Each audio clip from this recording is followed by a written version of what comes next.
یا یہ حق مہر ہے. اب حق مہر اور گفٹ یہاں پہ ڈیٹرمن کرنا مشکل ہوتا ہے. کیا فرق ہوگا؟ جی بہت امپورٹنٹ کویسچن ہے جس کا کسی کو نہیں پتہ ہوتا, ایون کہ فیملیز کو نہیں پتہ ہوتا. دو طرح کی چیزیں ہوتی ہیں. حق مہر بیسیکلی شادی کے عوض جو طے شدہ ہے. شریعت میں شادی کی 3 ہی لاء میں بھی اور شریعت میں بھی 3 شرائط ہیں شادی کی. نمبر 1 ایجاب, نمبر 2 قبول, اور نمبر 3 حق مہر. اس کے علاوہ دیگر کوئی لوازمات نہیں ہے, یعنی کہ اس میں 2 بندوں کا ہونا ضروری ہے. یہ بھی اگر نہ بھی ہوں, ایون کہ خاتون اور مرد اکیلے ہیں اور وہ آپس میں ایجاب و قبول کر لیتے ہیں اور حق مہر طے کر لیتے ہیں تو نکاح ہو جائے گا. اچھا, یہ ویلڈ نکاح ہوگا. اب اس میں ایشوز کہاں آئیں گے؟ جب خدا نخواستہ دونوں میں سے کوئی ایک ڈینائی کرے گا کہ ہمارا نکاح نہیں ہوا. ٹھیک ہے, اس لیے گواہ رکھا جاتا ہے. جی ہاں, اب اس گواہ کا جو ہے وہ ڈسپیوٹ کے ریزولوشن کے لیے گواہ کی ضرورت ہے. کہ سپوز ایک ڈینائی کرتا ہے کہ یہ کنڈیشن نہیں تھی تو وہ وٹنسز کا ہونا ضروری ہے. اس میں شریعت یہ حکم دیتی ہے کہ جیسے ہی کسی ایسی صورت میں آ جائے سچویشن کہ نکاح فوری طور پہ کرنا پڑ جائے, اس کے بعد ضروری ہے کہ جیسے ہی وہ محفل میں آئے تو آتے ہی پہلے 2 بندوں کو اناؤنس کریں. یہ شریعت کا حکم ہے کہ وہ بتائیں جی کہ ہم لوگوں نے آپس میں نکاح کر لیا, تاکہ بعد میں ڈسپیوٹ اس میں پیدا نہ ہو. اور وہ ایک طرح سے وہ گواہ ہوں گے. جی ہاں, تو اس میں حق مہر جو تیسری شرط بیسک شرط ہے, یعنی ایک ہو گیا پرپوزل, دوسرا ہو گیا ایکسیپٹنس, اور تیسرا ہو گیا حق مہر. حق مہر جو ہے وہ ایک رسپیکٹ ہے جو شریعت نے دی ہے کسی خاتون کو اپنے آپ کو کسی کے نکاح میں دینے کے لیے, جو اس کا ایک ریگارڈ ہوتا ہے, ایک رسپیکٹ ہوتی ہے, اس کے طور پہ حق مہر مقرر کیا جاتا ہے.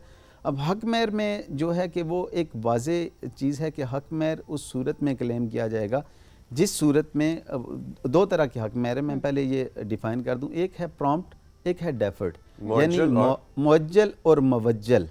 معجل اجلت سے نکلا ہے, یعنی کہ جو فوری طور پہ دے دیا جاتا ہے, 5,000 10,000 50,000 جو بھی وہ اس وقت ہوتا ہے. اب دوسری کنڈیشن یہ ہوتی ہے کہ مہر کا وہ حصہ جو ڈیفرڈ ہوتا ہے, بعد میں خدا نخواستہ کلیم کیا جاتا ہے. یہ جو پرومپٹ ہے یہ تو فوری طور پہ دینا ہوگا. جب تک یہ نہیں دیتے اس وقت تک خاتون آباد ہونے سے انکار کر سکتی ہے, وہ اپنے حقوق ادا کرنے سے انکار کر سکتی ہے. ایون کہ یہاں تک ہے کہ اگر کوئی پرومپٹ حق مہر پے نہیں کرتا اور خاتون اس کے ساتھ آباد نہیں ہو رہی, اس کی بیوی, تو وہ مینٹیننس کی بھی انٹائٹل ہوگی اور اسے ڈس اوبیڈینٹ بھی ڈکلیئر نہیں کیا جا سکتا. ہم اپنے جب جرہ ہوتی ہے تو جرہ میں یہ سوال کرتے ہیں, بڑا امپورٹنٹ کویسچن ہوتا ہے کہ کیا آپ کو حق مہر کا یہ درست ہے کہ آپ کو حق مہر کا یہ حصہ مل گیا ہے. اگر وہ کہتی ہیں تو کہ مل گیا تو اس کے بعد ڈس اوبیڈینس کا کویسچن آتا ہے, پھر ہم یہ پروو کرنے میں کامیاب ہوتے ہیں. اب دوسرا جو حق مہر کا جو دوسرا پورشن ہے وہ ہے ڈیفرڈ, موجل, یعنی کہ جو بعد میں دیا جائے گا. اس کی 2 صورتیں ہوتی ہیں. ایک تو ہے خدا نخواستہ میرج جب ختم ہو جائے طلاق کی صورت میں یا ڈیتھ کی صورت میں, ان 2 صورتوں میں کلیم کیا جا سکتا ہے. اس کے علاوہ جو ڈیفرڈ ڈاور ہے وہ کلیم نہیں کیا جا سکتا. اب اس میں ہمیں جو پرابلم آتا ہے وہ یہی آتا ہے یہاں پہ کہ یہ پراپر مینشن نہیں ہوتے کہ کتنا پرومپٹ ہے کتنا ڈیفرڈ ہے. اور اس میں جو گفٹ کی بات ابھی آپ نے سوال کیا تھا, گفٹ ایک بالکل مختلف چیز ہے. حق مہر کے حوالے سے بھی یہ بات ہے کہ حق مہر جو نکاح کے وقت بھی سیٹ ہو سکتا ہے, اس کے بعد ویو آف بھی کیا جا سکتا ہے, اس کے بعد بڑھایا بھی جا سکتا ہے میوچل کنسنٹ سے. دونوں پارٹیز, مطلب یہ نہیں ہے کہ جو لکھ دیا وہ لکھ دیا, وہ اگر پارٹیز آپس میں کنسنٹ ان کی ہوتی ہے اور میوچل کنسنٹ سے, کیونکہ یہ ایگریمنٹ ہے, ایگریمنٹ جو ہوتا ہے وہ میوچل کنسنٹ سے اس میں آلٹر کیا جا سکتا ہے, اسے امینڈ کیا جا سکتا ہے.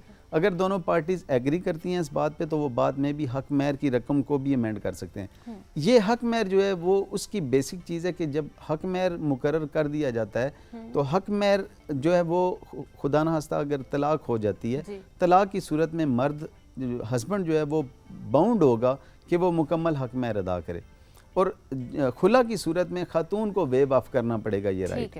لیکن گفٹ جو ہوتا ہے, گفٹ تو ایک ہے ہی تحفہ شادی کے موقع پہ بھی دیا جا سکتا ہے. تحفہ تو خاتون بھی ہسبینڈ کو دے سکتی ہے, دونوں دے سکتے ہیں. اچھا,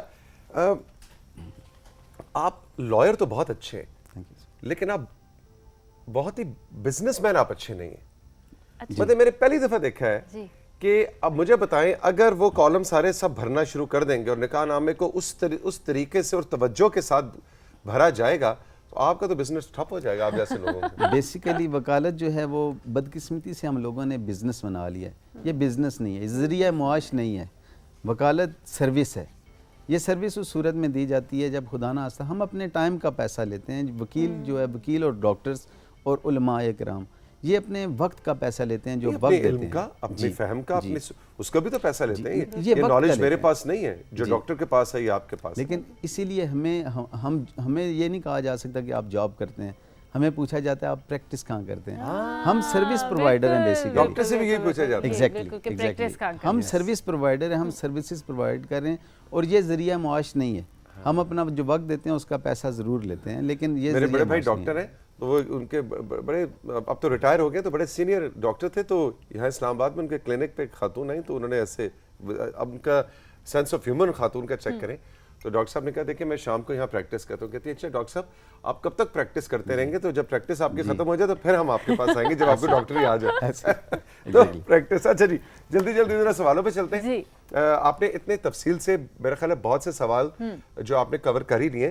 توقیر صاحب پنڈ ملکہ سے، نکاح کے وقت اگر لڑکی کے والدین کے کہنے پر مکان لکھا جائے تو طلاق ہونے کی صورت میں اس مکان کی قانونی حیثیت کیا ہوگی؟ ایگزیکٹلی یہ ایک بہت بڑی ایمبیگوٹی ہے، بہت بڑی کنفیوژن ہے جس کا پتہ نہیں ہوتا لوگوں کو.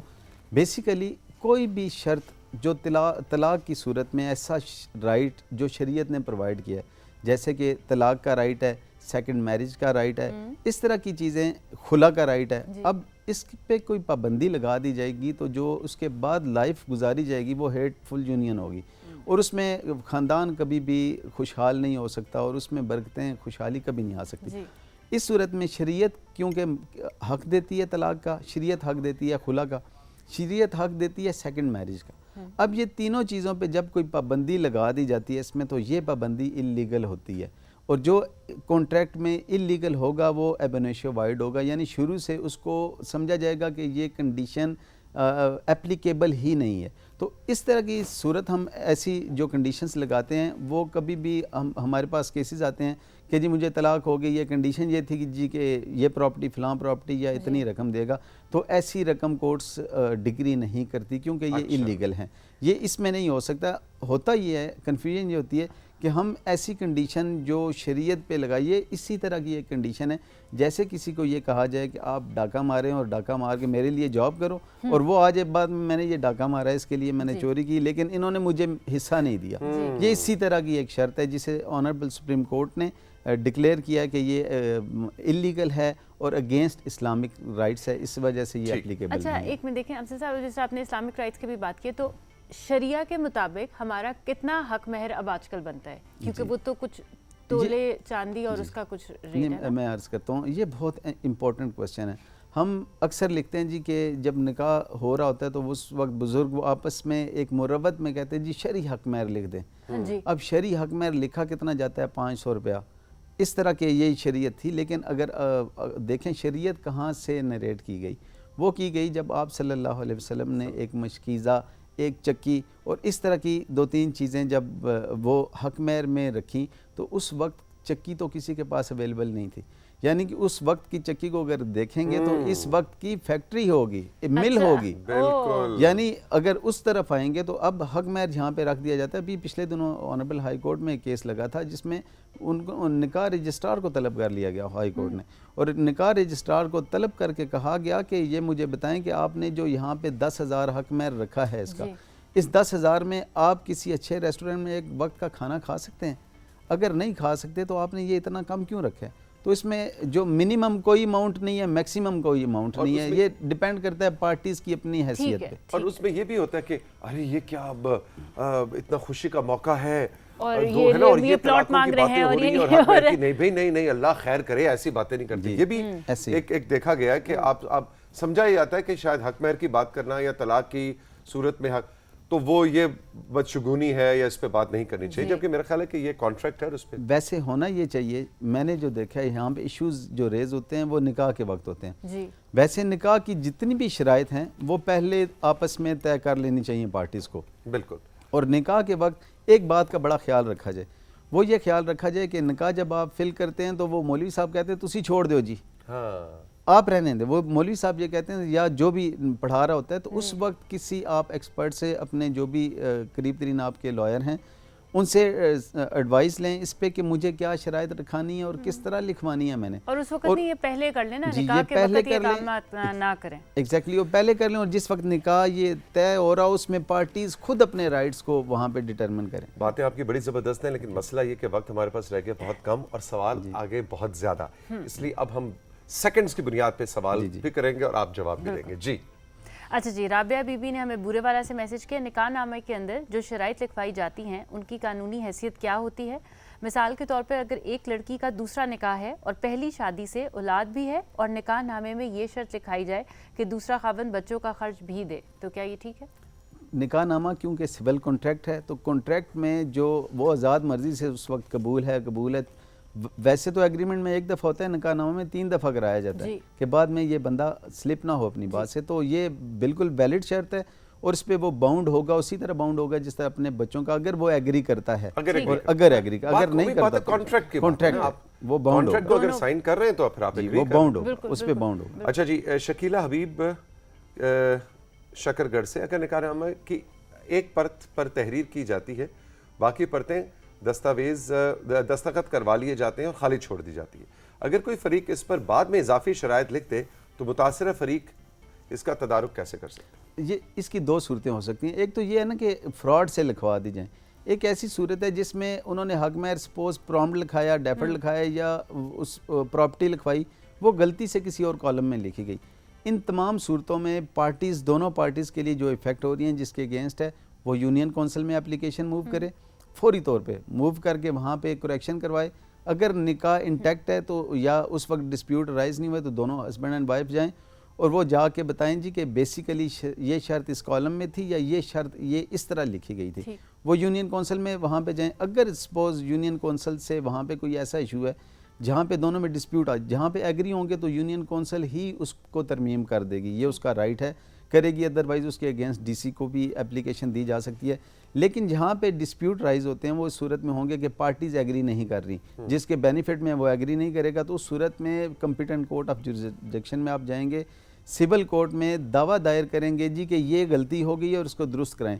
اگر ایسا نہیں کریں گے تو ابھی لیٹسٹ ججمنٹ ہے اس میں آنریبل ہائی کورٹ کی، اس میں ہسبینڈ نے کہا جی کہ میں نے تو یہ پراپرٹی لکھ کے ہی نہیں دی. تو اس وقت یہی وہاں پہ پوچھا گیا کہ آپ نے نہ تو یونین کونسل میں اپلیکیشن دی، نہ ہی آپ نے اس کے اگینسٹ کوئی دعویٰ کیا ان انٹریز کے متعلق. اب جب ڈسپیوٹ رائز ہوا اتنے عرصے کے بعد تو اب آپ کی کسی بات کو نہیں مانا جائے گا، کیونکہ نکاح نامہ کو پریزمپشن آف ٹروتھ حاصل ہے. یہ پریزمپشن آف ٹروتھ اس وقت حاصل ہوتی ہے کیونکہ یہ اٹیسٹڈ ڈاکیومنٹ ہے، رجسٹرڈ ڈاکیومنٹ ہے. تو اس صورت میں یہاں پہ ہوتا ہے کہ اورلی اگر کوئی آ کے زبانی شہادت دیتا ہے وہ گواہ لے آتا ہے کہ ایسی بات نہیں تھی، لیکن جو کیونکہ ڈاکیومنٹ رجسٹرڈ ہے تو اس کو اس پہ پریفر کیا جائے گا، اورل ایویڈنس کی جگہ وہ ڈاکیومنٹری ایویڈنس کو پریفرنس دی جائے گی اور اس کے مطابق ڈیسائیڈ کیا جائے گا. اس لیے بہت ضروری ہے کہ اس کو صحیح طرح سے پڑھا جائے، اس کے کالمز کو باہمی مشاورت سے فل کیا جائے اور پھر دستخط کیے جائیں. ہمارے پاس 3 منٹ ہیں جی، ذرا جلدی سوال جی. مسز حبیب نے ہمیں کلر سیدہ سے میسج کیا، نکاح نامے پر دستخط کروانے سے پہلے لڑکی کے ماں باپ مختلف چیزوں کو نام کروانے کی شرائط رکھ دیتے ہیں، تو کیا یہ اسلام میں آتا ہے؟ جی بالکل ہے. یہ دیکھیں اگر ایگری نہیں کرتا، ایگریمنٹ ہے، ایگریمنٹ نکاح نامے سے پہلے تو کوئی بھی بات ہو سکتی ہے، ایگریمنٹ کی سیٹلمنٹ سے پہلے بارگین ہو سکتا ہے، اس پہ سوچ بچار ہو سکتی ہے، اور اگر ایگری نہیں کر رہے تو آپ ریفیوز کر سکتے ہیں. دونوں پارٹیز اکٹھے بیٹھ کے، اور دونوں پارٹیز کی جب ہم بات کرتے ہیں تو میرے خیال سے یہ بات بھی ہے کہ لڑکا لڑکی کا نکاح ہو رہا ہے تو سیخ صاحب ان دونوں کو بھی بات کر لینی چاہیے. یہاں پہ پیرنٹس ڈسکشن کر رہے ہوتے ہیں، پیرنٹس کر رہے ہوتے ہیں، اور لڑکی لڑکا کبھی بھی ایسی صورت میں وہ چاہ نہیں رہے ہوتے، اس وقت وہ چاہ رہے ہوتے شادی ہو جائے، لیکن وہ کنڈیشنز وہ یہ زیادہ وہاں پہ ہوتا ہے جہاں پہ کسی ایک فریق کی مرضی نہیں ہوتی شادی کی، یعنی پیرنٹس نہیں چاہ رہے ہوتے، لڑکی پسند نہیں ہے یا لڑکا پسند نہیں، اس صورت میں وہ کنڈیشنز ایسی رکھ دیتے ہیں. اندر کی باتیں ہمیں پتہ لگیں وہ کنڈیشنز ایسی رکھ دیتے ہیں کہ یہ کام ہی نہ ہو، نہ 9 من تیل ہوگا نہ رادہ ناچے. جدید صاحب کے پاس بڑی سٹوریاں ہوں گی میرا خیال ہے، بے شمار. اچھا جی، ابو بکر نے حاصل پور سے پوچھا ہے، نکاح کا فارم پہلے فل ہوتا ہے یا بعد میں؟ کیا مطلب؟ جی نہیں، اس میں پہلے فل ہوتا ہے بعد میں، کیا سائن ہونے سے یا نہیں، وہ اس میں یہ ہے کہ یہ تو ڈیپینڈ کرتا ہے، لیکن ہمارے ہاں ایک رسم ہے، وہ یہ ہے کہ کیونکہ اس وقت جلدی ہوتی ہے، سب کو بارات لیٹ آتی ہے کسی بھی وجہ سے، اس وقت جو موقع پہ ہوتا ہے ایک فارم فل کر کے اس پہ تحریر کرا کے نا سگنیچر لے لیے جاتے ہیں. ایک کیونکہ وہاں میں اعتماد ہوتا ہے تو یہ پہلے بھی فل ہو سکتا ہے, بعد میں تو کانٹریکٹ سائن ہونے کے بعد جو بھی اس پہ لکھا جائے گا وہ سمجھا جائے گا کہ یہ بالکل درست ہے. اب تو ہو گیا نا. جی ہاں, اس پہ بعد میں جو بھی لکھا جائے گا, اس لیے جب بھی ہو نکاح نامہ کے بعد ایک جو ہمیں ایشوز آتے ہیں وہ یہ آتے ہیں کہ نکاح نامہ کے 4 پرت ہوتے ہیں بیسیکلی. ایک پرت ہوتا ہے نکاح رجسٹرار کے پاس, دوسرا پرت ہوتا ہے اس کا یونین کونسل کے پاس, اور تیسرا پرت ایک فریق کے لیے, چوتھا پرت یعنی ہسبینڈ اینڈ وائف کے لیے الگ الگ پرت ہوتے ہیں. اگر کسی کو ایسا نہیں ملا تو نکاح نامہ دیکھیں اور نکاح نامہ وہاں سے حاصل کریں. حاصل کرنے کے بعد اب جو لیٹسٹ ڈیولپمنٹ ہے اس میں وہ یہ ہے کہ صرف جو مینول نکاح نامہ ہے فارم کی صورت میں بنا لینے سے کوئی فائدہ نہیں ہوگا. اب آپ کو میرج رجسٹریشن سرٹیفکیٹ نادرا سے بھی حاصل کرنا پڑے گا. تو نکاح ہو جاتا ہے, تو نکاح ہونے کے بعد آئی ایم شیور کہ کافی سارے لوگ اسٹوڈیو میں بیٹھے ہوں گے جن کے نکاح رجسٹرڈ ابھی نہیں ہوئے ہوں گے نادرا میں. تو اس میں خدا نہیں تو پھر وہ نکاح نہیں ہوگا. نہیں, نکاح تو ہو جاتا ہے. نکاح تو میں نے بتایا اورلی بھی ہو جاتا ہے, وہ دونوں بس پارٹیز ہوں, لیکن نادرا میں رجسٹرڈ نہیں ہے. اب ہاں مینول ہو گیا, نکاح خان کے پاس رجسٹر ہے, لیکن وہ نکاح جو ہے نادرا کے پاس رجسٹر. اس کا نقصان کیا ہے؟ اس کا نقصان یہ ہے کہ آپ کو پروو کرنے میں مشکل ہوگی وہ, کیونکہ جب آپ نادرا میں جائیں گے. بنٹی تمہارا نکاح نادرا میں رجسٹرڈ ہے؟ کہہ رہا ہے یس. مرتضیٰ تمہارا ہے نادرا میں. ڈن. عثمان تمہاری تو شادی نہیں ہوئی. نہیں. شہباز صاحب نہیں ہے رجسٹرڈ. شہباز صاحب فٹافٹ رجسٹر کرائیں. جی, اس کا فائدہ یہ ہوتا ہے کہ آپ وہاں پہ جاتے ہیں تو وہاں پہ آپ کے سامنے پڑھا جاتا ہے, فارم فل کر کے میرج رجسٹریشن سرٹیفکیٹ فل کر کے آپ کو دیا جاتا ہے کہ اس کے بعد آپ کے سگنیچر لیے جاتے ہیں. وہاں پہ کوئی فورس نہیں ہوتی, وہاں پہ کوئی باراتی نہیں ہوتے, وہاں پہ بارات جانے واپس جانے کا یا وہ دلہن کی واپسی کا خطرہ نہیں ہوتا, کیونکہ وہ کافی دن گزر ہو چکے ہوتے ہیں. تو یہ لازمی ہے کہ وہاں پہ رجسٹر کرائیں. اور یہ ہمارے ہاں میں نے دیکھا ہے ہمارے پاس لوگ صرف وہ مینول نکاح نامہ لے کے آتے ہیں, نکاح نامہ رجسٹرڈ کوئی نہیں کرواتے نادرا سے. وہ ضروری ہے. بہت بہت شکریہ جدون صاحب. بہت سے سوال ابھی رہتے بھی ہیں لیکن اب ہم سب وقت کی قید میں ہیں. آپ آتے جاتے رہا کریں تو سوال جو ہیں وہ ہم ساتھ ساتھ آپ سے پوچھتے ہیں. بس ایک سیکنڈ میں ایک بات کرنا چاہوں گا. گفٹ کے متعلق بات رہ گئی تھی. حق مہر تو میں نے بتا دیا تھا. گفٹ جو ہوتا ہے وہ ناقابل واپسی ہے. حق مہر جو ہے وہ طلاق کی صورت میں ادا کرنا ہوگا اور خلا کی صورت میں حق مہر واپس کرنا ہوگا. لیکن گفٹ کے کالم میں جو چیز لکھی جائے گی, کالم نمبر 17 بڑا امپورٹنٹ ہے جس میں کوئی بھی شرط لکھی جا سکتی ہے. تو گفٹ کی صورت میں جو بھی پراپرٹی دے دی جائے گی وہ قابل واپسی نہیں ہوگی, چاہے طلاق ہوتی ہے چاہے نکاح خلا ہوتی ہے, خدا نخواستہ کوئی بھی صورت ہوتی ہے. ایک آخری سوال بہت اہم ہے لیکن آپ نے مختصر اس کا جواب دیا. ہری پور سے نور, مرد عورت کو طلاق دے سکتا ہے, کیا عورت بھی مرد کو طلاق دے سکتی ہے؟ جی بالکل. اگر نکاح نامے میں ایک شرط لکھی جاتی ہے, نکاح نامے کے کالم میں ایک شرط ہے جس میں لکھا جاتا ہے کہ کیا رائٹ آف ڈیورس دیا گیا یا نہیں. اگر دیا گیا تو بالکل یہ رائٹ اسی طرح ایکسرسائز کیا جا سکتا ہے جس طرح میل کرتا ہے, مرد کرتا ہے, خامد کرتا ہے, اسی طرح یہ رائٹ ایکسرسائز خاتون کر سکتی ہے. لیکن اس کے لیے شرط ہوتا ہے کہ نکاح کے وقت یہ ڈٹرمن کیا جائے اور یہ رائٹ ان کو دیا جائے. یہ دیا اس لیے نہیں جاتا کہ عورت کیونکہ خاتون جذباتی ہوتی ہے, وہ دن میں کئی دفعہ ڈیورس کرے اگر ایسی بات ہو تو ہسبینڈ اس کے لیے سوچتا ہے. بس ہمارے دیکھنے میں یہی آیا. نہیں میں اس طرف ہو کے صرف آپ سے بات کر رہا ہوں. آپ جو اس طرف ہو کے مجھ سے بات کر رہے ہیں یہ غلط سائڈ پہ آپ بات کر رہے ہیں. ہم دونوں ایک ہی پیج پر ہیں نہیں اس معاملے پہ. اچھا نہیں, یہ آپ کا ذاتی رائے ہوگی لیکن میں اس پہ ذرا احتجاج بلند کروں گا. ایسا نہیں ہے, ہوتا ہے ایسا. عورت ہمیشہ گھر جوڑتی ہے. میں آج آپ کو ایک چیز بتاؤں, عورت ہمیشہ گھر جوڑتی ہے. یہ جذباتی, اگر کالم کاٹو تو دونوں کا کاٹو, ورنہ دونوں کا رائٹ کرو. کیانی صاحب بیٹھے ہوئے, آج ہم نے گندھارا پہ بات کرنی اور ٹیکسلا پہ بات کرنی, ورنہ اس پہ باقی کا شو اس بات پہ لڑائی ہماری جدون صاحب سے ہو سکتی تھی. جدون صاحب یہ ایسا نہ کہیں, یہ ہماری بہت سی بہنیں جو ہے نا وہ ناراض ہو جائیں گی کہ بھئی ہمیں جذباتی کہہ رہے ہو, یہ تو غلط بات ہے. ہمیں اسلام نے, دین نے اور پاکستان کے قانون نے حق دیا ہے اور آپ ہماری جذباتیت میں اس کو نہیں ڈال سکتے. ایسے ہی ہے لیکن اکثر کیسز میں ایسے ہی ہوتا ہے. جدن صاحب تھینک یو ویری مچ, بہت بہت شکریہ. ہم لیں گے رائزنگ پاکستان میں ایک چھوٹا سا بریک کے بعد جب واپس آئیں گے تو آپ کے کچھ واٹس ایپ کے اور میسیجز ہیں اور بک پڑی بھی ہے, وہی ہمارے ساتھ ابھی ملتے ہیں.